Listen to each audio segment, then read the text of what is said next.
সানডেতে মৌসুমীদির বাড়িতে গিয়েছিলাম, সেটা তো তোমরা সকলেই জানো। আগের ভিডিওতে তোমাদের সব কিছু ডিটেলসে আমি দেখিয়েছি। আর মৌসুমীদির বাড়ি থেকে এবারে কী কী গিফট দিয়েছে তোমরা জাস্ট দেখো। মানে আমি তো কি বলবো, আমার বলার আর কিছু ভাষা ছিল না, এত কিছু দিয়েছে। আর আগের বছর বার্থডেতে আমার জন্য মিষ্টি পাঠিয়েছিল, আর আমি মিষ্টি খেতে একদমই ভালোবাসি না, কিন্তু মৌসুমীদিদের বাড়ির এখানের মিষ্টি আমার এত ভালো লেগেছিল।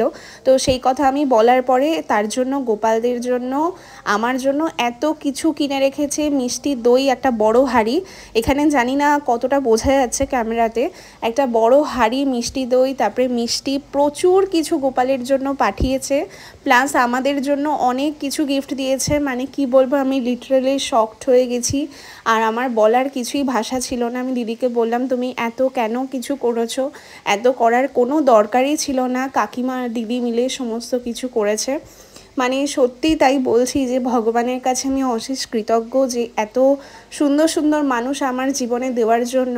গিফটটা তো বড় কথা না, কিন্তু মানুষ যে এতটা গুরুত্ব দিয়েছে, প্রায়োরিটি দিয়েছে, মানে এটা আমার জীবনের অনেক অনেক বড় পাওয়া। যে এত খারাপের মাঝেও যে কোথাও না কোথাও সোশ্যাল মিডিয়া থেকে ভালো মানুষ পাওয়া যায়, সেটাই তার মানে উদাহরণ। আর আমি যেগুলো যেগুলো পছন্দ করি সেগুলোই কিন্তু দিদি ভেবে ভেবে দিয়েছে। সত্যি নিজের রক্তের সম্পর্ক না হলেও এই সব মানুষরা এত কাছের হয়ে যায় না, নিজের রক্তের সম্পর্কও কিন্তু এত কাছের হয় না যতটা এইসব মানুষরা হয়। আর দেখো এত কিছু পাঠিয়েছে আমার গোপাল সোনাদের জন্য। তাই সকালবেলা আমি ভোগ লাগিয়েছিলাম, আর মৌসুমী দিদির বাড়ি থেকে এসেই রাত্রেবেলা আমি মিষ্টি দইটা ভগবানকে সেবা দিয়েছিলাম। আর এত মিষ্টি দই, এত মিষ্টি, এত কিছু দিয়েছে। তো এখন প্রত্যেক দিনই গোপালরা তাই পাচ্ছে। আর মাথাতে যে ব্যান্ডটা দেখছো সেটা আমি হুগলির ব্যান্ডেল চার্চ থেকে গিয়ে কিনেছিলাম। আর একটা মৌসুমীদির গোপালকেও কিনে দিয়েছি, আর একটা আমি ময়ূকের জন্য এনেছিলাম। আর এই দেখো কত সুন্দর মিষ্টিগুলো, কি ভালো টেস্ট, তোমাদেরকে কি বলবো।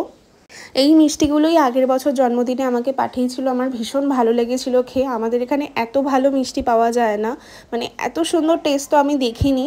আমি কিছুদিন আগে মিষ্টি হাবেও গিয়েছিলাম, একদম ভালো লাগেনি মিষ্টি হাবের মিষ্টি খেতে, মানে ভীষণ বাজে লেগেছে। আর এখানকার মিষ্টি এত ভালো টেস্ট আমি বলে বোঝাতে পারবো না। আর প্রচুর জিনিস দিয়েছে, আর একটা স্পেশাল গিফটও দিয়েছে, সেটা তোমাদেরকে আমি নেক্সট ভিডিওতে শেয়ার করব। সেটা আলাদাভাবে তোমাদেরকে আমি দেখাবো, সেটা এই ভিডিওতে আর শেয়ার করলাম না। আর দেখো সবাইকে আমি সকালবেলা আজকে ভোগ লাগিয়েছিলাম, আর আগের দিন রাত্রেবেলা এসে মিষ্টি দই দিয়েছি। এত মিষ্টি আমি কবে দিয়ে শেষ করব তা আমি জানি না। আমি দিদিকে, কাকিমাকে অনেক করে বলেছি, তোমরা এত কিছু কেন করেছো, মানে গিয়েছি, এত আপ্যায়ন করেছে, মানে যা যা খেতে ভালোবাসি সব কিছু করেছে। আর সব তো ভিডিওতে তুলতে পারিনি। ধোকা করেছিল, পনির করেছিল, একটা বড়া করেছিল, তারপরে নিজের হাতে মিষ্টি তৈরি করেছিল কাকিমা। মানে কি বলবো, আমি বলে শেষ করতে পারবো না যে এত ভালো আপ্যায়ন করেছে আর এতটা ভালোবাসে মন থেকে। মানে খুবই কম পাওয়া যায় এরকম মানুষ। তাই ভগবানের কাছে আমি অনেক অনেক কৃতজ্ঞ এত সুন্দর সুন্দর মানুষ আমার জীবনে দেওয়ার জন্য।